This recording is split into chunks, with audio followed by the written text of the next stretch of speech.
في البداية بنشوف قاتل محترف جدا اسمه جاكل، وبيكون لابس قناع حقيقي لراجل عجوز وبيتعلم ازاي يقلد صوته، وبيكون الراجل ده عامل في شركة قوية وكبيرة جدا، والهدف الحقيقي لجاكل انه يقتل رجل اعمال اسمه فيست، وبيكون مرشح يميني متطرف لمنصب مستشار الماني. بس الاول عشان يقتله لازم ينفذ خطة ذكية جدا جدا، وهو انه يدخل للشركة على اساس انه العامل ويتجاوز كل بروتوكولات الامن هناك، وفعلا هو بيعمل كده وبيقدر يتنكر على انه العامل، وبيدخل للشركة وبيشوف ابن فيست اللي اسمه الياس، وبيكون بيتكلم مع المساعدة بتاعته في امور الشغل. ولما بتخش عليه المساعدة على طول بيطلع سلاحه الكاتم للصوت وبيقتلها، وهنا الامن بيسمع صوت فبيتحرك ناحيته، وعلى طول جاكل بيضرب عليه النار وبيقتله. فهنا بيجري الياس بسرعة وبيفضل الثعلب يضرب عليه النار لحد ما بيقدر انه يضربه برصاصة في رجله ويوقعه، ولكننا بنشوف ان هدفه الاساسي مش قتل الياس ولكن قتل فيست ابوه، وكل دي تبع الخطة اللي هيقدر من خلالها يوصل لابوه، وهنعرف قدام ايه الخطة. وبيقدر جاكل انه يرمي قنبلة دخان ويطلع على سطح المبنى ويهرب بسرعة من المكان، وطبعا كل ده وسط الزحمة من غير ما حد يشوف. وبعدها بيروح لبيته وبيقلع القناع، وبنشوف انه شاب وسيم، وبيتحقق بعدها من سرعة الرياح في تاني يوم وبينام. وتاني يوم الصبح بينتشر خبر اصابة الياس ابن فيست رجل الاعمال، فهنا بيقرر فيست انه لازم يروح يزور ابنه في المستشفى عشان يطمن عليه، ولكن طبعا وسط حراسة مشددة جدا. وفي الوقت ده بنشوف ان جاكل بيطلع شنطة السفر وبيفتحها وبيفككها حتة حتة، وبنتفاجئ انه بيجمع قناصة من خلال قطع الشنطة، ومن الواضح كده انه ماهر جدا ومحترف، وفعلا بيجهز القناصة وبيبدأ يضرب اول طلقة في الحيطة عشان طبعا يصحح اتجاه الطلقة لما يجي يضربها. وفعلا بيوصل فيست للمستشفى وبيقول للحرس بتاعه انه لازم ينزل ويدخل بسرعة للمستشفى لانهم خايفين عليه، وانه قدامه 6 ثواني بس ولازم يكون داخل المستشفى، لان بيكون في مظاهرات وناس متجمهرة ضده ومش بتحبه. وفي خلال الوقت ده طبعا جاكل بيكون مجهز نفسه وحاسب سرعة الطلقة والوقت اللي هتوصل فيه، ولما بينزل فيست هنا بيضرب جاكل الطلقة، وعلى بال ما بيوصل قدام الباب بتكون الطلقة وصلت له وقتلته فعلا. وهنا واحد من الامن بيشوف انعكاس القناصة من برج بعيد، وفي الوقت ده بيكون جاكل بيحضر نفسه وبيلم سلاحه وشنطته عشان يهرب، وقبل ما بيمشي بيحط قنبلة في المكان وبيقدر يهرب بكل سهولة من غير ما حد يتعرف عليه. ولما بتوصل الشرطة للغرفة بيكون هرب وبتتفجر الأوضة بيهم كلهم، وكمان جاكل بيغير عربيته وبيركب غيرها وبيفجر القديمة. وبعدها بنتعرف على واحدة اسمها بيانكا من المخابرات السرية MI6، وبتكون خبيرة في الأسلحة وبتشوف الحادثة اللي حصلت في ألمانيا.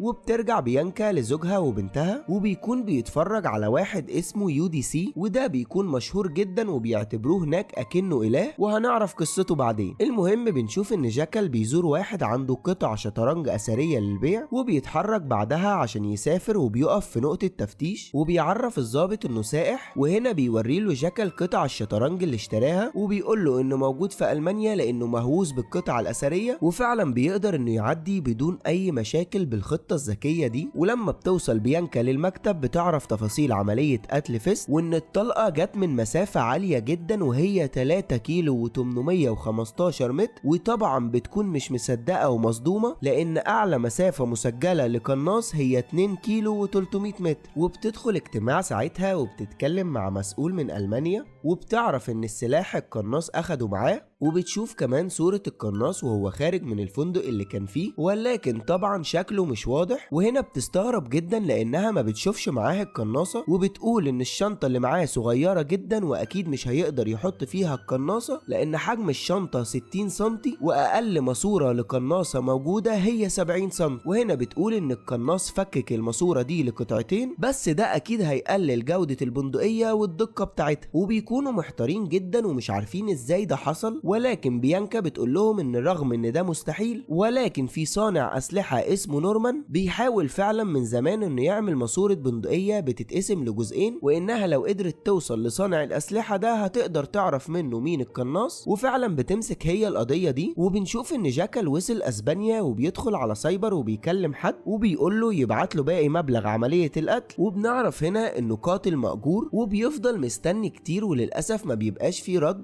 وبيكون واخد مبلغ مبلغ 3 مليون و700 ألف قبل التنفيذ وفاضل زيهم بالظبط بعد التنفيذ. وفي الوقت ده بيجيله رسالة من حد تاني إن عنده مهمة ليه وفلوسها كبيرة جدا، ولكن بيطلب منه إنه يقابله الأول. وهنا جاكل بيرفض لأن محدش يعرف شكله وما بيظهرش للناس أبدا، وبيقول له إن المهمة دي ب10 مليون دولار. فهنا بيقرر جاكل إنه يقابله، ولكن المقابلة دي مقابل مليون دولار، وممكن كمان بعد ما يقابله يرفض العملية دي. وبنشوف إن بيانكا سافرت وابتدت فعلا تدور عشان تعرف مكان نورمان صانع الأسلحة، وبتكون عارفة واحدة اسمها أليسون، ودي زوجها اللي اسمه لاري بيكون أخو صانع الأسلحة اللي اسمه نورمان، وبتكون دي مجرمة وبيانكا طلعتها من السجن قبل كده. وهنا بتطلب منها إنها توصل لرقم نورمان أخو جوزها، ولكن طبعا أليسون بترفض ده وبتسيبها وبتمشي. وبنشوف إن جاكل فعلا وصل له المليون دولار وراح يقابل الشخص اللي كان بيكلمه، وطبعا بيكون عامل كل احتياطاته، وبيقابل البنت دي وبيخليها تبص قدامها عشان ما تشوفش شكله. وبيكون اسم البنت دي هو زينة، وبتقول له إنه مهمته إن يقتل واحد اسمه الUDC، وده الشخص المشهور اللي قلنا عليه في الأول. وهنا بيقول لها إن دي مهمة صعبة جدا وهتكلفها 100 مليون دولار، نصهم هيبقى قبل التنفيذ والنص التاني بعد التنفيذ. فبتقول له إنها هتتناقش مع زملائها وتعرف. وعلى الناحية التانية بيانكا بتكلم رؤسائها وبتقول لهم إن أليسون مش متعاونة، وإن هي عندها بنت اسمها إيما، وإن إيما دي مشتركة في جماعة يسارية وبتعمل مظاهرات، وإنهم ممكن يحبسوها ويهددوا بيها أمها أليسون، وساعتها هي هتكون مضطرة إنها تتعاون معاهم، وساعتها هيفرجوا عن بنتها. وفعلا هي بتعمل كده وبتمسك بنتها وسط المظاهرات، وبيلبسوا البنت تهم مزيفة. وعلى الناحية التانية بنشوف إن جاكل بيوصل بيته في أسبانيا وبيقابل مراته وابنه الصغير، وبيكونوا مبسوطين جدا إنه رجع. وفجأة بنلاقي إن إيما للأسف حالتها اتدهورت في السجن، فبياخدوها بسرعة في الإسعاف، وأثناء نقلها بيحصل لها مشاكل في القلب وللأسف بتموت. وبنشوف إن جاكل دخل فتح مكان سري وطلع منه جهاز اللاب بتاعه، وبيتكلم تاني مع العميل بتاع أول عملية قتل عشان يبعت له باقي مستحقاته. ولكن هنا الشخص ده بيشتمه وبيقول له إنه مش هيبعت له باقي فلوس. وبنشوف إن أليسون مامة إيما اللي ماتت بتكلم بيانكا وبتطلب منها تطلع بنتها، وهنا بيانكا بتقول لها إنها هتخرجها لو جابت رقم نورمان صانع الأسلحة. وعلى الناحية التانية بنشوف جاكل وهو بيتحقق عن ضحيته الجديدة عشان يعرف معلومات عنها، وبيكون اسمه UDC، وده بيكون رجل أعمال مشهور جدا وكبير في البلد. وفي خلال كام يوم هيصدر منتج اسمه ريفر، ومن خلاله هيعرف العالم كله الفلوس بتاعة الأغنياء والطبقات العليا دي بتيجي منين، وهيفضحهم كلهم عشان يخلي في عدل في العالم. وعشان كده الناس الكبيرة عاوزة تقتله قبل ما يفضحه. وبيدخل جاكل على البنك عشان يعرف الفلوس بتاعة عملية القتل الأولى اتبعتت له من أنه حساب، عشان يقدر يتتبعها ويوصل للي شتمه ومش عاوز يبعت له باقي الفلوس. وهنا مراته بتدخل عليه وبتلاقيه متضايق، فبيقول لها إن في حد من اللي شغال معاهم ضحك عليه ومش عاوز يديله فلوسه. وطبعا مراته مش بتكون عارفة أي حاجة عن طبيعة شغله، وبيعرفها كمان إن الفلوس مش أهم حاجة عنده، لكن المهم إن لو حد من العملاء بتوعه عرف إن في عميل ضحك عليه ومرجعلوش باقي الفلوس، ده هيضره بسمعته جدا في السوق وممكن يقله منه بعدين. وبنشوف الناس اللي عاوزة تقتل UDC بيتكلموا إنهم عاوزين يخلصوا منه في أقرب وقت، وده طبعا قبل يوم إطلاق منتج ريفر. وبيقولوا إن مبلغ 100 مليون اللي عاوزهم جاكل مبلغ كبير جدا، ولكن بيوافقوا على المبلغ ده في مقابل إنه يخلص على UDC في يوم إطلاق منتج ريفر. وفي نفس الوقت بيكون عيد ميلاد طفل كارليتو ابن جاكل، وبيحتفلوا بيه، ولما بيحاولوا يتصوروا بيمنعهم وبيقول لهم إنهم عارفين إن ممنوع التصوير وبرضه ممنوع نشر الصور على النت. وطبعا احنا عارفين إنه بيعمل كده عشان محدش يعرف شخصيته. وبنشوف إن أليسون بتتكلم مع زوجها إنه يكلم أخوه نورمان عشان يجيب منه فلوس، ويقدروا بالفلوس دي إنهم يخرجوا بنتهم من السجن. وطبعا هي بتعمل كده عشان تعرف نمرته وتديها للشرطية. وبنشوف إن جاكل بيتحرك عشان يروح للبنك اللي وصله منه الفلوس، وطبعا عشان يعرف مصدرها ومين الشخص اللي ضحك عليه. وهنا مراته بتقوله إنها هتوصله للمطار، وفعلا بتروح معاه وبتودعه. ولكن أول ما هي بتمشي بياخد تاكسي وبيروح لمكان تاني، وبياخد باسبور باسم جديد وفلوس من مخبأ سري. وأثناء ما هو في تاكسي بتشوفه مراته، وهنا بتبدأ تشك فيه إنه بيكذب عليها وإن في حاجة غلط بتحصل. ولما بترجع بتحكي لأخوها ومامتها، وأمها بتقول لها إن جوزها أكيد بيخونها، وإنها حتى مش عارفة هو بيشتغل إيه وعلى طول بيسافر وبيسيبها. وعلى الناحية التانية بتعرف بيانكا إن جاكل جنسيته بريطانية، وده من خلال الشنطة اللي كانت على ظهره يوم تنفيذ أول عملية قتل، وإنه كمان بيستخدم نوع مسدس معين للجيش البريطاني، وطبعا واحد بالدقة دي والاحترافية دي كان ضابط في الجيش البريطاني، وبيقولوا لها انها لازم تسرع شوية وتعرف رقم تليفون نورمان، لان شوية وهيتم الاعلان ان بنت أليسون ماتت، وساعتها هم هيخسروا أليسون ومش هتجيب لهم رقم نورمان. وبنشوف ان جاكل بيكلم زينة اللي بتتفق معاه على قتل UDC،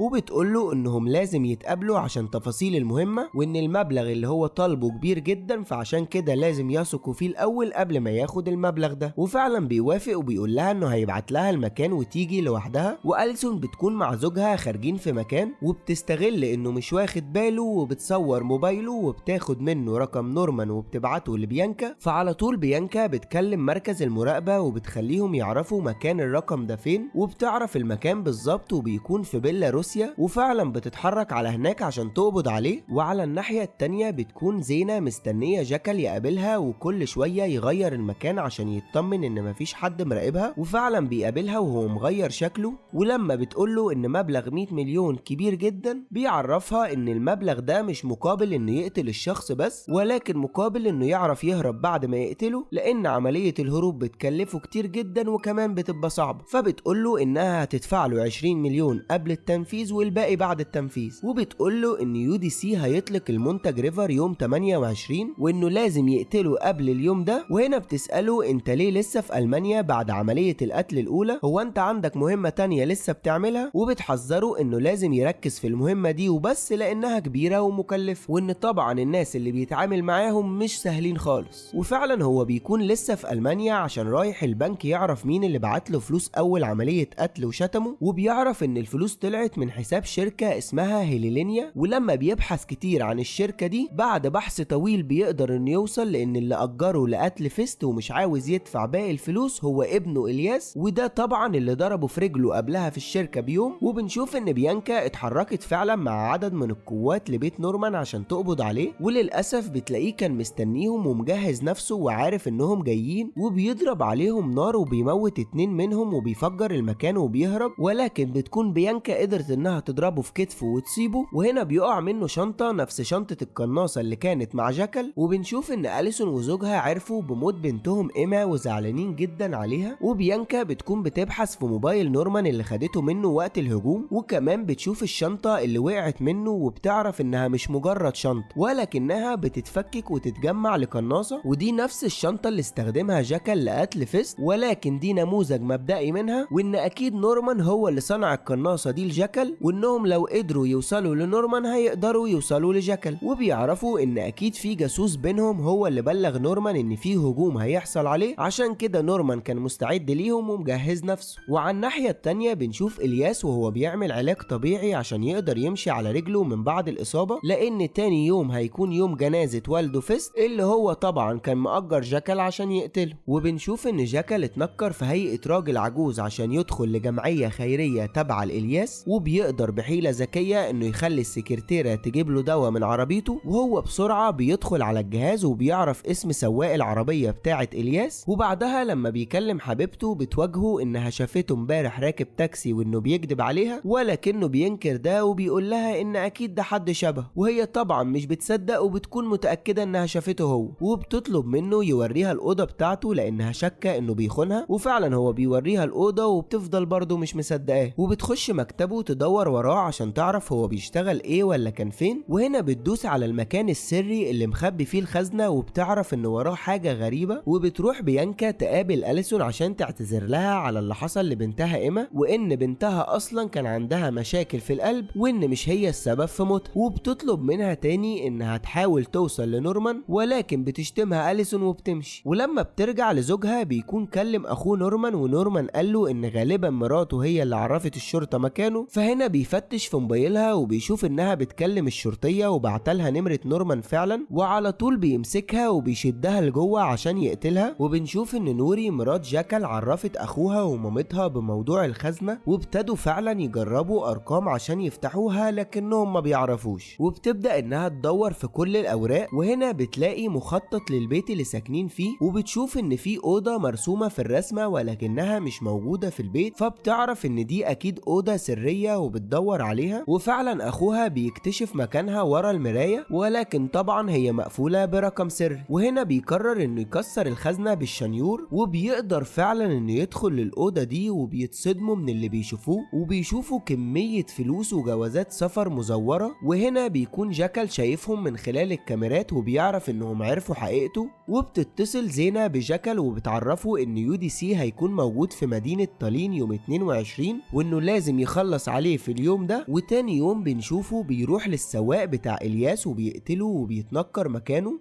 وفي المكتب عند بيانكا بيجيب لها المساعد بتاعها قايمة من أفضل القناصين اللي خدموا في الجيش البريطاني، لأنهم بيكونوا متأكدين إن أكيد جاكل القناص كان واحد منهم. وفعلا بيجي يوم الجنازة بتاعت والد إلياس وبيكون فيه حراسة مشددة جدا، ولما بيخلص الجنازة بيركب عربيته، بيتفاجئ إن السواق بيقتل الحارس بتاعه وبياخد العربية وبيهرب بعيد عن عربيات الحراسة. وهنا بيهدده بالسلاح وبيقول له إلياس إنه كان هيدفع له باقي المبلغ، لكنه اتضايق منه لما اصابه في رجله بطلقه، وبيوعده انه هيرجع له مبلغ قتل ابوه فيست. ولكن هنا جاكل بيشتمه نفس الشتيمه اللي شتمها له وعلى طول بيقتله، وبعدها بيحط قنبله في العربيه وبيهرب. وفي الوقت ده بيكون الخط مفتوح لما كان الياس بيحاول يكلم الحارس بتاعه، وطبعا الحارس بيسمع كل حاجه وبيعرف ان الياس هو السبب في موت والده. وبيعرفوا في المكتب ان نفس القاتل اللي قتل فيست هو اللي قتل ابنه الياس، وكمان ان ابنه هو اللي كان مأجره. واثناء ما جاكل ماشي بالعربيه بيخبط بالغلط في عربيه نقل، وبينزل صاحبها متضايق جدا وبيفضل يزعق وبينادي على الشرطه. وهنا بيطلب الشرطي انه يفتش عربيه جاكل، فعلى طول جاكل بيطلع سلاحه وبيقتل الشرطي وكمان الراجل، وبيحط الاسلحه في ايديهم وبيمسح بصماته عشان يطلع انهم هم اللي قتلوا بعض، وبيهرب بسرعه من المكان. وبتعرف بيانكا ومديرها ان جاكل اتعين لعمليه قتل جديده. وهنا جاكل بيكلم حبيبته نوري وبيحاول يقنعها تسافر له باريس عشان في حاجات كان مخبيها عليها عاوز يعرفها لها، وفعلا هي بتوافق انها تروح له. وبتعرف بيانكا من مساعدها ان في واحد كان في الجيش زمان وتقاعد اسمه جورج، وانه جورج ده معاه اسماء قناصين محترفين يقدر انه يساعدهم يعرفوا مين جاكل ده. وفعلا هي بتروح له، ولكنه بيكون مستغرب جدا لما بتقول له ان القناص ضرب الطلقه من على بعد 3 كيلو و815 متر، وبيقول لها ان ده طبعا صعب جدا. وكمان بيعرفها ان الرصاصة عشان توصل للهدف هتاخد 6 ثواني، وده هيخلي اللي بيضرب الطلقة يضرب على مكان الضحية وهو لسه موجود في العربية، وعلى ما توصل له الرصاصة هيكون ساعتها واقف قدام الباب. وان اللي عاوز يضرب طلقة من المسافة دي اكنه بالظبط بيضرب على حاجة في المستقبل لسه ما حصلتش، وان الموضوع صعب جدا انه يتوقع الضحية مكانها هيكون فين بعد 6 ثواني من اطلاق النار. ولما بتعرض عليه اسماء القناصين بيقول لها ولا واحد فيهم يقدر انه يعمل كده، وان كلهم مش محترفين كفايه للعمليه دي. ولكن قبل ما بتمشي بيقول لها اسم الكسندر دوجان، وان ده هو الوحيد اللي يقدر يعمل عمليه بالدقه دي. ولكن بيعرفها انه مات من 10 سنين مع فريقه بعبوه ناسف لما كانوا في مهمه سريه تبع الجيش في افغانستان. وبنشوف ان نوري وصلت لزوجها وبتضربه بالقلم لانه بيكذب عليها، وهنا بيقول لها انه فعلا بيحبها هي وابنهم، وان دي الحاجه الوحيده اللي مش بيكذب فيها. وبيضحك عليها وبيقول لها انه شغال معالج مشاكل، وان الشركات الكبيره لما بتواجه مشاكل بتعينه عشان يحلها لهم، وانه بيتنكر في اشكال كتيره وجوازات سفر مزيفه عشان محدش يعرفه، ويقدر ساعتها يتجسس على الشركات دي ويجيب لهم المعلومات اللي هم عايزينها. وطبعا الشغل ده بيعتبر غير قانوني، وعشان كده هو بيتنكر في اشكال كتيره عشان محدش يعرف شخصيته الاساسيه. وبيعرفها ان محدش فيهم في خطر لان محدش يعرفه اصلا ولا يعرف اسمه، وبيوعدها ان دي اخر مهمه هو هيعملها وانها هتخلص في خلال اسبوعين، وساعتها هياخدها ويسافروا بعيد ويعيشوا حياتهم سوا بعيد عن اي مشاكل. وفعلا هي بتحضنه وبتطمن. وعلى الناحيه التانيه بنشوف ان الناس اللي معينين جاكل عشان يقتل UDC متضايقين من اللي عمله، وانه مش مركز في المهمه لانه قتل الياس وعرض نفسه للخطر. ولكن لما بيعرف الراجل الكبير ان جاكل عمل كده عشان الياس ما دفعلوش باقي فلوسه، بيعرف ان شخصيه جاكل قويه، وبيصمم ان زينه تفضل معاه وتتابع معاه المهمه بنفسها. وبنشوف ان لاري قتل فعلا مراته، وبيبعت من تليفونها رساله للشرطيه عشان يقابلها ويقتلها. وفعلا لما بتروح له بيحاول يهجم عليها، وبسرعه هي بتجري منه وبتطلب المساعده، وبيوصل لها قوات مساعده وفعلا بيقدروا انهم يمسكوه. ولكن للاسف لاري بيقدر انه يهرب منهم، وبيتكلم معاها ضابط صاحبها من زمان اسمه فينس، وبيكون هو اللي جه عشان ينقذها، وبيديها سلاح عشان تحمي بيه نفسها. وبتطلب من مديرتها انها تعين زميلها فينس معاها معاها عشان يساعدها في العملية، لان هو الوحيد اللي هتقدر تثق فيه. وعلى الناحية التانية بنشوف UDC وبنبدأ نتعرف عليه، وبيكون بيمارس السباحة وتمارين كل يوم، وطبعا كل ده وسط حراسة مشددة جدا جدا، لانه يعتبر اغنى واحد في العالم وخايفين عليه يتقتل قبل اطلاق منتج ريفر. وبيكون هيروح مدينة تالين عشان يعلن هناك عن منتج ريفر، ولكن بينصحه مدير الامن ان ده خطر جدا عليه، ولكنه بيصر انه هيروح. وعلى الناحية التانية بنشوف ان جاكل رايح المكان اللي هيعرض فيه UDC عن المنتج، وطبعا بيكون رايح هناك عشان يتفقد المكان عشان يحط خطة يقتله بيها. وفعلا هو بيطلع للسقف وبيحاول يختار الزاوية اللي هيقتله من خلالها، ولكن فجأة السقف ده بيتفتح وبيكون هيقع، بس بيلحق نفسه وموبايله بيقع منه. وبعدها بينزل يدور عليه مع واحد من الامن اللي في المكان وبيكون اسمه رازموس، وفعلا بيقدر انه يلاقيه وكمان بياخد نمرة رازموس وبيتعرف عليه. وبنشوف ان لاري وصل لبيت الشرطية ومسك بنتها وبيهددها بالقتل، ولكن بتقدر بسرعة انها تضربه بالنار وتنقذ بنتها، وبتكون هتقتله ولكن بنتها بتمنعها. ولما بيوصل جاكل للبيت بيلاقي البنت زينة مستنياه عشان تتابع معاه المهمة، وبتقوله انه لو ما التزمش بالمهمة وهو انه يقتل UDC، الناس اللي دافعين له الفلوس مش سهلين خالص، وانهم هيقتلوهم هما الاتنين لو ما نفذش المهمة دي. وفي نفس الوقت بتوصل بيانكا وصاحبها للاري وبيحاولوا يعذبوه عشان يقول لهم على مكان اخوه نورمان صانع الاسلحة، ولكنه بيكون رافض وبيفضلوا يعذبوه. وفي الوقت ده بنشوف نورمان صانع الاسلحة وبيكلموا جاكل وبيقول له انه عنده مهمة جديدة، وانه طبعا محتاج مساعدته انه يصنع له سلاح. وبيعرفوا تفاصيل المهمة وانه هيقتل الضحية على بعد 75 متر، ولكن المشكلة ان في المكان كاشف معادن وماسح ضوئي فائق الحساسية، وطبعا مش هيعرف يخش المكان بالسلاح لانه كده هيتكشف. وبيقول له ان معاك 5 ايام عشان تكون عملت السلاح وفكرت في فكرة عشان نعدي بيها من الامن. ولكن نورمان بيقول له ان في مشكلة، وهو انه متصاب في دراعه ومش هيقدر يشتغل لوحده، وانه مش بيثق في اي حد عشان يساعده. فهنا بيقترح عليه جاكل ان هيجيله بنفسه ويساعده. وفي نفس الوقت ده بيكون لاري قال لهم على مكان اخوه وانه في مدينة بودابست، ولكنه ما يعرفش العنوان بالظبط. هو راح زمان مع اخوه والوقت من المطار للبيت حوالي 60 دقيقة. وبيقول لهم انه عايش في مبنى ابيض كبير، ودي كل التفاصيل اللي يعرفها واللي يقدر يفيدهم بيها. وبتروح بعدها بيانكا للمكتب وبيقول لها المساعد بتاعها انه بحث لها على القناص البريطاني اللي اسمه الكسندر دوجن، وعرف انه مات من 10 سنين في عملية في افغانستان. فبتقول له يتأكد اذا كانوا لقوا الجثة بتاعته ولا لا. وبتروح بعدها تحاول تبحث مع الامن في بودابست عن بيت كبير بنفس المواصفات اللي قال عليها لاري، وفعلا بتلاقي هناك حوالي 17 بيت بنفس المواصفات، ولكنها بتقول لهم يشوفوا انه بيت فيهم اللي مسافته من المطار 60 دقيقة، وبيلاقوا حوالي 11 مكان على بعد 60 دقيقة من المطار. وبتعرف من خلال الجورنال ان الضحية الجاية لجاكل هو UDC، وبتتكلم مع مديرها وبتعرفه كل ده. وفي نفس الوقت ده بيوصل جاكل لبودابست وبيقابله نورمان عشان ياخده للمكان اللي هيصنعوا فيه السلاح. وبنشوف ان جاكل وصل فعلا لبيت نورمان، وبيشوف عنده كمية اسلحة والطلق والاجهزة الحديثة لصناعة الاسلحة، وبيبدأ يشرح له انه محتاج سلاح يكون حجمه صغير جدا عشان خطته انه هيخبي السلاح ده في جبيرة الرجل المكسورة اللي بتتلبس في الرجل، لانه هيعمل ان رجله مكسورة ويدخل الحفلة بيها، وساعتها هيفكك السلاح منها ويستخدمه. ولكن طبعا لسه في مشكلة، وهي ان في كاشف معادن والامن هيكتشفوا السلاح. وهنا بيقول له نورمان ان عنده فكرة، وهي انه هيصنع له السلاح من البلاستيك والبوليمر، لان الجبيرة بتاعت الرجل بتكون مصنوعة منهم، ودي بتعدي بسهولة جدا من الماسح الضوئي ومحدش هيقدر يكتشفها. ولكن هيبقى صعب انه يصنع الماسورة اللي بتطلق النار من البلاستيك، بس هو هيصنع له واحدة بتديله 7 طلقات بس وبعديها بتبوظ، فمش هيكون عنده فرصة الا انه يضرب ال7 طلقات بس. وبيقول له ان عملية طباعة السلاح على جهاز ال3D هتحتاج وقت حوالي 15 ساعة لو بدأوا دلوقتي. وفعلا بنشوفهم بدأوا في صناعة السلاح اللي هيركب جوه الجبيرة، وبعدها بيقعدوا يتكلموا وبيقول له نورمان على مواصفات الشرطية بيانكا اللي هجمت عليه وكانت عاوزة تقتله، وبيقول له انه عرف يهرب منها لما جات له رسالة من رقم مجهول بيقول له اهرب بسرعة من المكان، وما يعرفش مين اللي بعت له الرسالة دي. وعلى الناحية التانية بيوصل لبيانكا خبر انهم وصلوا لمكان نورمان نورمان وعرفوا هو قاعد فين، فعلى طول بتروح لهناك عشان تقبض عليه. وبيكون في نفس الوقت تم طباعة السلاح بنجاح، وبيجربوا جاكل وبيعلموا نورمان طريقة تفكيكه وتركيبه، وبياخدوا جاكل لمكان بعيد عشان يقدر يجربه ومحدش يسمع صوت الطلقات. وفعلا بيروح يجرب السلاح وبيكون شغال ودقيق جدا وبيفرح بالنجاح ده. وفي نفس الوقت وهو راجع لبيت نورمان بيشوف عربية غريبة بتلف حوالين المكان، وبينزل من العربية دي بيانكا ومعاها القوات عشان يقتحموا بيت نورمان ويقبضوا عليه. وهنا بيكلموا جاكل وبيحذروا انه في خطر وانه بسرعة يمسح كل حاجة على الجهاز. وفعلا بيقوم نورمان وبيحاول يضرب عليهم نار، ولكنهم بيقدروا انهم يقبضوا عليه وبيكتفوه. وبتكتشف بيانكا ان جاكل كان موجود هنا لان لبسه موجود وادواته كمان، وبتعرف انه اكيد قريب من المكان. وفي الوقت ده بيتضرب نورمان برصاصة في راسه وبيموت، وبيكون جاكل هو اللي قتله عشان ما يقولش على مكانه. وهنا هما بيبتدوا يجروا ورا جاكل ويطاردوه، وهو بيحاول يهرب منهم على ظهر الحصان لحد ما بيوصل للغابة وبيقع من على الحصان وبيجري وبينزل في المية. وبتفضل بيانكا تضرب نار في المية بعصبية عشان تقتله، ولكنه بينجح انه يهرب وبيستخبى في مزرعة بعيد. لكن بيوصل صاحب المزرعة وبيفتكروا حرامي وبيضربه وبيربطه، وبيكونوا مش فاهمين لغة بعض، فبياخدوا معاه للبيت جوه. وبيكلم اخوه لان في واحد شغال مع اخوه بيتكلم انجليزي كويس، وبيخليه يتواصل مع جاكل. وهنا جاكل بيقول له انه هيدفع له الفلوس اللي هو عايزها بس يسيبه يمشي. وهنا اخوه بيقول له يتحفظ عليه لغاية ما يروح له هو والولد اللي شغال عنده. واثناء ما هم ماشيين بتقابلهم شرطة وبتقول لهم يخلوا بالهم لان في واحد انجليزي هربان وبيدوروا عليه وانه خطر جدا ومعاه سلاح. فهنا بيعرفوا ان ده هو الشخص اللي موجود عند اخوه، وبيحاولوا يكلموه على الموبايل ولكنه مش بيرد، لان في نفس الوقت ده بيكون جاكل قدر انه ياخد السكينة من قدام الراجل ويقتله ويخلص عليه. ولما بيطلع بيحاول ياخد العربية ولكنها مش بتدور، فبيروح للعربية التانية وبيكون وصل اخوه المساعد بتاعه، فعلى طول بيستخبى منهم. ولما بيدخل لجوه الراجل بيشوف ان اخوه ميت، فبيطلع بسرعة لما بيسمع صوت العربية وبيحاول يقتل جاكل، ولكن جاكل بكل سهولة بيضربه في رجله وبعدها بيقتله وبيخلص عليه. وبيكون الولد التاني خايف جدا ومش بيقدر انه يضرب عليه نار. وهنا جاكل بيهدده انه يركب للعربية ويسوق بيه وهو مش هيعمل له حاجة. وبعدها بياخد موبايله وبيكلم حبيبته نوري وبيقول لها انه واقع في مشكلة وبيتأسف لها على كل اللي حصل لها بسببه. وهنا هي بتقول له انت فين ومحتاج ايه، وهي هتجيله وتساعده. فبيعرفها مكانه وبيقول لها على حاجات من الشقة تجيبها له معاها وهي جاية. وعلى الناحية التانية بنشوف يو دي سي وهو بيسبح كالعادة وبيتدرب تدريباته الصباحية، وطبعا حواليه مراقبة وكاميرات في كل مكان وحراس. وبيتكلم مع رؤساء اعمال بيقولوا له ان الاسهم بتاعته في انخفاض، وبيطلبوا منه يأجل ميعاد نزول المنتج ريفر، ولكنه بيرفض وبيقول لهم انه في ميعاده زي ما هو. وبيكون مدير الامن بتاعه عامل له واقي ازاز كبير ضد الرصاص عشان طبعا وهو بيعلن المنتج بتاعه يكون محمي وفي امان. وبيقولوا له اتحرك جوه الاطار الازاز فقط وما تطلعش براه. وبنشوف جاكل بيتكلم مع الولد اللي معاه وبيقول له انه مش هيقتله عشان مراته وعياله، ولكن لو قال عليه او عرف شكله لاي حد هو عارف مكان بيته وهيروح له يقتله هو ومراته وعياله. وفعلا بيسيبه وبيمشي من غير ما يقتله. وبعدها بيروح للفندق وبيستنى هناك حبيبته نوري، وفعلا بتروح له وبتديله الشنطه اللي كان عاوزها وبتحضنه وبتكون خايفه عليه وبتحبه. وهنا بيوريها ادوات التنكر بتاعته وازاي بيركبها وبيغير شكله. والمره دي بيتنكر في شكل راجل عجوز وبيلبس في رجله الكبيره وبيسافر لمدينه طالين، ودي المدينه اللي هيكون فيها يو دي سي عشان ينفذ المهمه، ومراته بترجع تاني لاسبانيا. وطبعا بيعدي بكل سهوله من اجهزه الامن والماسح الضوئي لان الجبيره اللي جواها السلاح مصنوعه من ماده البلاستيك والبوليمر. وبيانكا وفينس بيكونوا موجودين في نفس المطار وبيجي لهم تعليمات يطلعوا على مدينه طالين عشان اكيد جاكل هيكون هناك لعمليه قتل يو دي سي. وبيركبوا نفس الطياره وبيقعدوا ورا جاكل، ولكنهم طبعا مش عارفينه لانه متنكر، وحتى لو كان مش متنكر فهم اصلا مش متذكرين شكله الحقيقي. وبيوصل فعلا وبيروح بيت مأجره وبيقلع قناع التنكر بتاعه. وفي الوقت ده بتخبط عليه الشرطه لان بيكون حصل عمليه سرقه في العماره اللي هو فيها، وبيسالوه على كذا حاجه وبيمشوا، والشرطيه بتكون شاكه فيه وحاساه مريب. وبعدها بيكلم جاكل راجل الامن اللي كان اتعرف عليه اللي اسمه رازموس، وبيطلب انه يقابله عشان يتصاحب عليه ويستغله في انه يدخل للمكان اللي هيكون موجود فيه يو دي سي. وفعلا بيقابله وبيضحك عليه وبيقول له انه مهندس معماري وشغال على مشروع شبه الفندق اللي هيكون فيه يو دي سي، وانه عاوز يروح لهناك ويطلع لفوق عشان يكتشف التصميم من الداخل وده هيساعده جدا. وفعلا بيوافق رازموس انه يساعده وبياخده على هناك، وبيقول له انه هيستناه تحت وهو يطلع يشوف هو محتاج ايه، وفعلا بيطلع وبيبدأ يجهز الخطة ويشوف المكان اللي هيستخبى فيه ويعينه. وعلى الناحية التانية بنشوف ان بيانكا بتحاول انها ترسم شكل قريب من شكل جاكل لانها شافته لمدة ثانيتين بس لما كانت بتهاجمه عند نورمان، وفعلا بتحاول توصل لشكل قريب قوي منه، وبتوزع كل الصور دي على كل الدوريات في الفندق اللي هيكون فيه UDC عشان طبعا لو حد شافه من الامن يتعرف عليه. وبيوصل خبر لبيانكا ان في شرطية لما شافت الصورة بتاعت جاكل اتعرفت عليه، وبنعرف ان دي نفس الشرطية اللي كانت بتخبط على جاكل قبليها بيوم. وفعلا بيروحوا للشقة ولكنه ما بيكونش هناك، وبيكون اصلا في نفس الوقت ده قاعد عند رازموس في بيته. وبعدها بيتنكر جاكل وبيدخل للفندق على اساس انه هيحضر حفلة، وبيكون لابس الجبيرة في رجله وبيشتري مية كتير واكل من تحت، وهنعرف قدام هو ليه بيعمل كل ده. وبيطلع لفوق وبينزل يستخبى في المكان اللي كان شافه قبل كده، وبيكون كل ده قبل يومين من تنفيذ العملية، وبينام هناك. وعشان كده كان واخد معاه اكل وشرب عشان هيبات في المكان ده لمدة يومين، عشان يوم الحفلة بتاعة UDC اللي هيعلن فيها عن منتج ريفر هيكون الامن شادد جدا وممنوع دخول اي حد بدون دعوة، وطبعا هو مش هيقدر يدخل اليوم ده وعشان كده دخل قبليها بيومين. وبنشوف ان قبل الحدث بيوم بيتم تأمين المكان على اعلى مستوى، وكلاب وحراس كتيرة موجودة وبيفتشوا كل مكان وكل حتة في القاعة. وتاني يوم بيجي اليوم اللي هيتقدم فيه منتج ريفر، وبيجهز UDC عشان يطلع يعلن عن المنتج. وفي نفس الوقت بيطلع جاكل من مخبأه وبيقتل الحراس اللي جنبه، وبيروح يجهز سلاحه عشان يقتل UDC،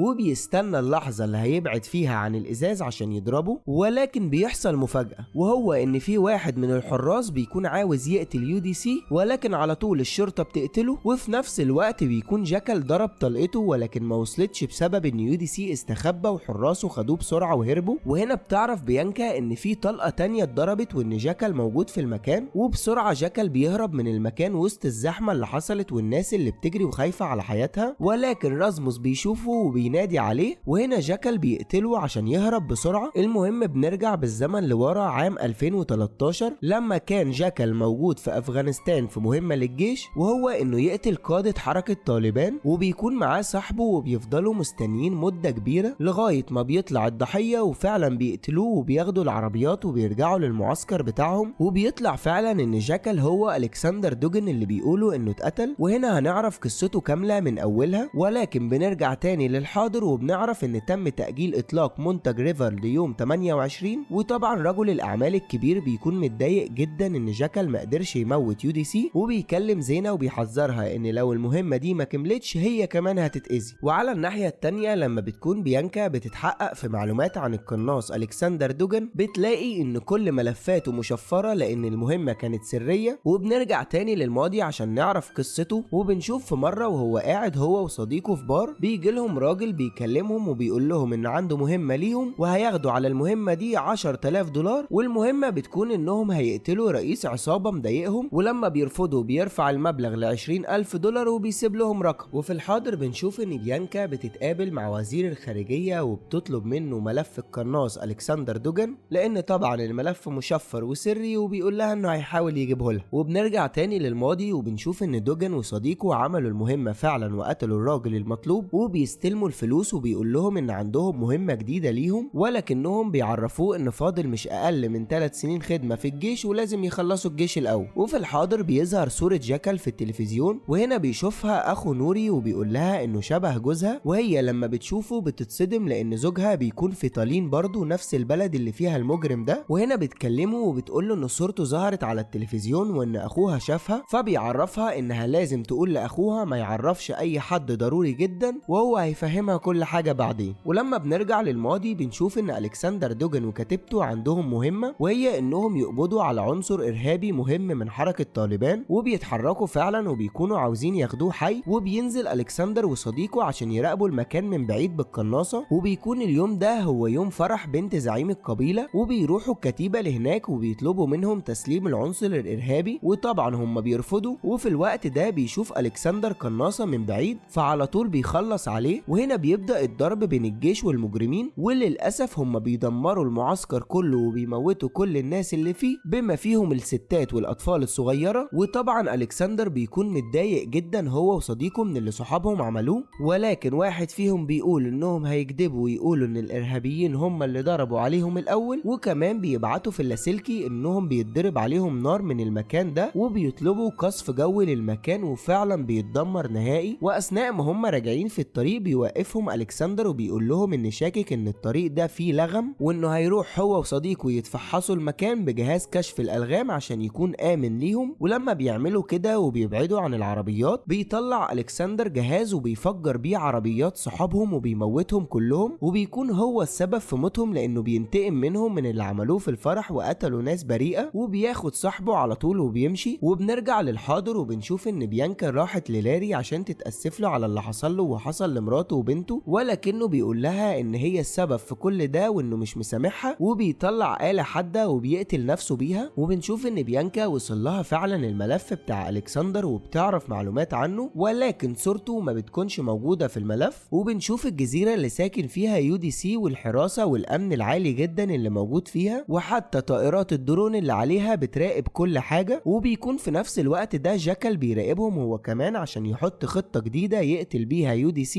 وبنشوفه كالعادة بيسبح وبيعمل تمارين صباحية، وبعدها بيتكلم مع مساعده وبيقوله انه هو لو مات يوعده انه هيطلق المونتاج ريفر، ولكن مساعده بيقوله انه مش في نفس قوة UDC عشان يقدر يعمل حاجة زي كده، وبيطمنه انه هيعيش ومش هيموت عشان يطلق المنتج بنفسه. وبنشوف ان جاكل بيبحث عن قوارب تقدر انها تكون ثابتة في وسط المية، لاننا بنعرف انه عاوز ينفذ المهمة دي وهو في المية، وطبعا ده هيكون صعب جدا بسبب حركة الموجة والرياح وعدم ثبات المركب وثبات السلاح. فبيحاول يشوف طريقة عشان يقدر يثبت بيها السلاح، وبيشوف فعلا مثبت للكاميرا ضد الاهتزاز، وبيفكر انه يجيبه ويستخدمه على القناصة عشان يقدر يثبتها. وفي الوقت ده بيسافر لمراته اسبانيا عشان يطمن عليها وعلى ابنهم كارليتو، وبيدخل يلعب معاه وبيطمن عليه. ولما بينزل نوري بتكلمه وبتقوله انت مين وبتشتغل ايه، وبتقوله انك كذاب ومخادع وانها شافت صورته وانه بيقتل الناس مقابل الفلوس، وبتخليه يقول لها كذا مرة انه بيقتل الناس مقابل الفلوس لغاية ما بيتعصب عليها. وبيقعدوا يتكلموا بعدها وبيقول لها انه خلاص هيبطل وكلها يومين ويخلص اخر مهمة ويرجع لها تاني هي وابنه، وبعدها يعيشوا حياة سعيدة بعيدة عن كل المشاكل دي. وفي الوقت ده بيروح يجهز نفسه وكل معداته اللي هيحتاجها، وبيوصل ألفارو أخو نوري وبيقول لها إنه اتفق مع واحد اسمه جيمي إنه يخش صفقة معاه في مقابل فلوس كتيرة جدا، وإنه عرفه إن جوز أخته معاه فلوس كتيرة قوي ويقدر يتعاون معاه. وهنا هي بتتعصب جدا على أخوها لأن جيمي ده رئيس عصابة خطير جدا، وهو كده هيوقعهم في الخطر هي وابنها كارليتو. وبتطلع على طول تتكلم مع زوجها وبتعرفه كل حاجة وانها خايفة من اللي اسمه جيمي ده انه يأذيهم، وهو بيعرفها انها ما تقلقش وانه هيخلص الموضوع ده. وبينزل يتكلم مع ألفارو وبيتفق معاه على مكان وميعاد عشان يقابل فيه رئيس العصابة. واثناء ما ألفارو ورئيس العصابة قاعدين مستنيين فجأة بيتضرب بطلقة قناصة في راسه وبيموت، وبيكون طبعا اللي عمل كده هو جاكل. وبتوصل اخبار لبيانكا بعملية القتل دي، وبتعرف من المسافة اللي اتضرب منها الطلقة ومن الدقة ان اكيد اللي عمل كده هو جاكل وانه موجود في اسبانيا. وبتعرف بعدها ان اللي مات ده رئيس عصابة ولكنه من مستوى قليل جدا، وان اللي بيقتلهم جاكل مستواهم عالي جدا وناس كبيرة في البلد. فبتشك ان اللي اتقتل ده اتقتل بسبب طار شخصي بينه وبين جاكل، وان اكيد جاكل ليه حد مهم ساكن في اسبانيا وعشان كده هو كان هناك. وبنشوف جاكل بيأجر مركب ولكن صاحبها بيصر انه هيطلع معاه، وبيبدأ جاكل في الوقت ده يجهز كل ادواته وبيطلع سكينة وبيقتل صاحب المركب وبيسيبه قاعد على الكرسي مكانه عشان طبعا لو حد عدى بأي مركبة ما يشكش فيه. وبيبدأ يركب القناصة على جهاز الكاميرا المانع للاهتزاز عشان طبعا يقدر يضرب الطلقة بكل دقة. وفي نفس اليوم ده بيكون يوم اطلاق ريفر، ولكن يومها بيكون UDC مكسل ينزل تمرين السباحة، بس المساعد بيقوله ان دي عاداته الرياضية وما ينفعش انه يضيعها. وفعلا بينزل معاه الحراسة، وبيكون ساعتها جاكل جاهز ومستنيهم، ولكن بيعدي مركب بيعمل موجة بتحركه ومش بيقدر يضرب عليه قبل ما ينزل المية. وفي الوقت ده الطائرة الدرون بتشوف مركب في وسط المية، فعلى طول بيبعتوا موتوسيكل مائي عشان يروح يشوف المركب دي. واول ما جاكل بيشوفه جاي عليه بيضربه وبيموته وكمان بيدمر الطيارة. وهنا بيعرفوا ان في قناص وان UDC في خطر، وبينزل الحارس الشخصي بتاع UDC وبينزله في المية عشان يحميه من القناصة. وبيكون جاكل مستنيه يطلع وبيعد الوقت على ما يطلع عشان يقتله، ولكن الطلقة بتيجي في الحارس وبيستنى تاني جاكل عشان يضربه طلقة كمان لما يطلع، وفعلا بيضربه على طول وبيقدر انه يقتله اخيرا، وبياخد المركب بسرعة وبيهرب من المكان وبيطلع وراه كل حراس UDC والامن، وبعدها بياخد عربية بسرعة وبيهرب، ولكن ساعتها بيوصل لتفتيش امني، وهنا بيخبط الضابط وبيهرب من المكان وبيطلع وراه كل عربيات الشرطة وبتطارده. وفي نفس الوقت بيانكا بتتكلم مديرتها وبتقول لها مديرتها ان خلاص القضية اتقفلت، وانها ما تتعبش نفسها وتدور تاني ورا جاكل لانهم ماشيين ورا سراب ومش هيوصلوا لحاجة. وهنا بتقرر بيانكا انها تستقيل من شغلها وترجع تاني لبنتها وجوزها. وبنشوف ان وزير الخارجية متعاون مع الناس اللي قتلت UDC، وكمان متعاون مع مديرتها، وان غالبا مديرتها من الاول هي اللي كانت الجاسوسة وهي اللي عرفت نورمان انهم هيهجموا عليه. واثناء ما جاكل بيهرب بيظهر قدامه طفل فبيتفاداه وبيتقلب العربية، وبينزل واحد عشان يساعده ويطلعه من العربية، ولكنه بعدها بيهدده بالسلاح وبياخد عربيته وبيهرب بيها. وبعدها بيغير هدومه وبيولع في العربية وبيرميها في حفرة كبيرة. وبنشوف ان بيانكا رجعت لزوجها وبنتها وخلاص قالت لهم انها استقالت وانها هتقدر تكون في وسطهم وتقضي معاهم وقت زي زمان وتقرب منهم من جديد. وبيروح بعدها جاكل لعجوز ومراته في وسط الزرع، وبيكونوا بيشوا اكل وقاعدين بيسهروا، فبيقول لهم انه تعبان ومحتاجهم يوصلوه للمستشفى لانه مش قادر وايده بتترعش، وانه حتى مش هيقدر يسوق العربية. وهنا بيتعرف عليهم وبيوافقوا فعلا انهم يوصلوه، وبيضحك عليهم وبيقول لهم ان في مستشفى قريبة لمدة ربع ساعة من المكان. ولما بيمشوا بيكونوا مشيوا اكتر من ساعة الا ربع. وهنا بيطلع سلاحه وبيهددهم انهم يفضلوا ماشيين في الطريق وهو هيسيبهم في حالهم لو وصلوه للمكان اللي هو عايزه. وفي نفس الوقت ده بيروح وزير الخارجية لمديرة بيانكا وبيقول لها ترجع تاني بيانكا تشتغل على القضية، ولكن بصورة سرية، لانه بيكون عاوز يخلص منها وبالمرة هي تخلص من جاكل ويضرب عصفورين بحجر. وفعلا هي بتروح لها للبيت وبتقول لها انها عاوزاها في مهمة سرية وانها تكمل بحث عن جاكل وتقتله. وبيكون جاكل وصل هو واللي معاه لمنطقة تفتيش، ولكن بيقول لهم جاكل يمشوا من طريق تاني، وبيوصلوا لحتة مقطوعة وبيقول لهم انهم هيفضلوا هنا للصبح وانه مش هيأذيهم. ولكن في الوقت ده بتهجم عليه العجوزة بالسكينة وبتضربه في كتفه، فبيهجم عليه الراجل العجوز، فعلى طول جاكل بيقتله بالمسدس وكمان بيخلص على العجوزة. وبيكون زعلان جدا عليهم لانه ما كانش عايز يقتلهم وان هم اللي اجبروه على كده. وبعدها بيكلم حبيبته وبيقول لها انه خلاص خلص المهمة ولكن مش هيعرف يرجع لها، وانه عاوزها هي تسافر له لجزيرة المالديف، ولكنها بترفض وبتقول له انها عاوزة تفضل في البيت، وبتقول له يروح لها الاول وبعدين يتكلموا في السفر. وفي نفس الوقت ده بتتحرك بيانكا ومعاها فينس الاسبانيا عشان يدوروا ورا جاكل ويعرفوا مكانه، وبيتحركوا على اسم الشرطة عشان يعرفوا معلومات عن رئيس العصابة اللي اتقتل. وبيعرفوا ان كان قاعد معاه واحد اسمه الفارو، ولما بيسألوا عن الفارو بيعرفوا انه عنده اخت متجوزة واحد غني جدا وعايشين في قصر بعيد. فهنا بيشكوا ان اكيد ده جاكل وهي دي مراته. وبنشوف ان زينة بيجي لها مكالمة من الناس اللي كانوا مأجرين جاكل وبتطلب منهم تحويل باقي المبلغ لجاكل، ولكن الست دي بتقول لها انها عاوزة تقابلها لان عندها مهمة جديدة ليها وسعر المهمة دي اضعاف المهمة القديمة، وبيتفقوا على مكان يتقابلوا فيه. ولما بتروح المكان بتلاقيهم عاملين لها فخ وعايزين يقتلوها، فبتتصل على طول على جاكل وبتحذره يخلي باله. وفي نفس الوقت ده بتكون بيانكا وفينس وصلوا لبيت جاكل وبيراقبوه، وبيشوفوا مراته وهي واخدة ابنها وبتركب تاكسي وبتهرب بيه من المكان. ولما بيحاول جاكل يكلمها مش بترد عليه، وبيوصل فعلا جاكل للبيت وبيهجموا بيانكا وفينس عليه، ولكن بيظهر قدامهم الفارو فبيقتلوه. وهنا بيعرف جاكل بوجودهم في البيت وعلى طول بيستخبى في اوضته السرية، وطبعا هي بتبقى واقفة قدامه مش بتشوفه، ولكن بتشغل جهاز الانذار وبتجبره يطلع من الأوضة. وبيكون خلاص هيقتلها ولكن بيحميها فينس وبيموت هو مكانها، وبتبدأ تضرب عليه نار في كل مكان. وبعدها بتكلمه وبتسأله هو ليه بيعمل كده، وهنا بتناديله باسم ألكسندر، فبيقول لها انا هسألك نفس السؤال، انت ليه بتعملي شغلك؟ فبتقول له لانها دايما بتحب تكسب. فهنا بيقول لها وانا كمان كده، وساعتها بيطلع لها من الناحية التانية وبيقتلها. وبنشوف نوري مع ابنها الصغير في المطار وبتهرب بيه بعيد عن جوزها. وبعدها بيحصل حادثة لجاكل، وبعد مرور فترة بنشوف ان جاكل لسه عايش وبيقابل زينة، وبتقول له انها عارفة انه مش بيحب ان حد يضحك عليه وما يدفعلوش باقي فلوسه. وساعتها بيقرروا انهم هيقتلوا اكبر راس في البلد وهو الشخص اللي عينه انه يقتل UDC من الاول، وبيكون اسم الشخص ده هو وينس روب. وبيقول لها انه الاول محتاج يلاقي مراته وابنه وبعدها يكملوا المهم. وبكده بيكون خلص الموسم الاول من مسلسلنا. يا ريت لو عجبك المسلسل يا ريت تعمل لنا لايك تشجيع تشجيعا لينا، واشترك في القناة وفعل الجرس عشان يوصلك كل جديد.